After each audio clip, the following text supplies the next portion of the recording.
In today's video, I'm going to teach you how to block a customer on Shopify, block IP address and accounts. By the end, you'll know exactly how to find the right tool, install it, and get oriented so you can stop unwanted visitors and repeat abusers from placing orders. Start by signing in to your Shopify admin. From the main view, head to Home to reset your workspace, then open the Apps section in the left sidebar. In the app search window that appears, type Block Fraud and press Enter. This takes you to the Shopify App Store with relevant options. To narrow it down to trusted choices, apply the Built for Shopify filter. From the results, select the app called Blockify Fraud Filter, Blocker. On the Blockify listing page, take a moment to scroll through the overview, features, screenshots, pricing, and permissions. Click into the sections that matter to you so you understand what the app will do and what access it needs. When you're comfortable, click Install. You'll be returned to your Shopify admin to review permissions again.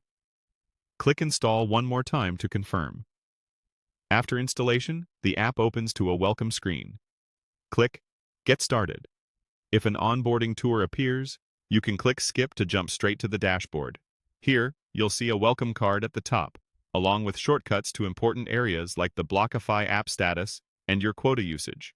Open the app status card to make sure protections are enabled.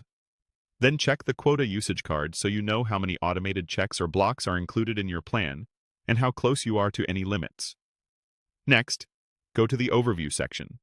This is where you'll familiarize yourself with the controls you'll use to block by IP address, customer account details such as email, or by broader criteria like region.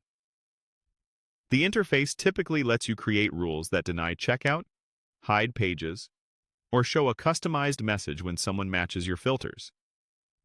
This is especially helpful for preventing chargebacks, blocking repeat offenders, or reducing bot traffic.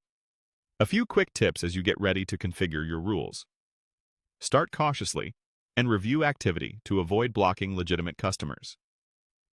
IP addresses can be dynamic or shared, so consider combining IP rules with account or region signals for better accuracy.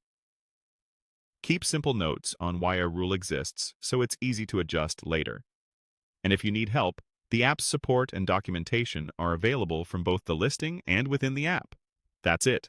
You went from Shopify Home to Apps, searched for a fraud blocker using the Built for Shopify filter, installed Blockify, completed the quick start, and reviewed the status, quota, and overview areas, so you're ready to block problematic customers by IP address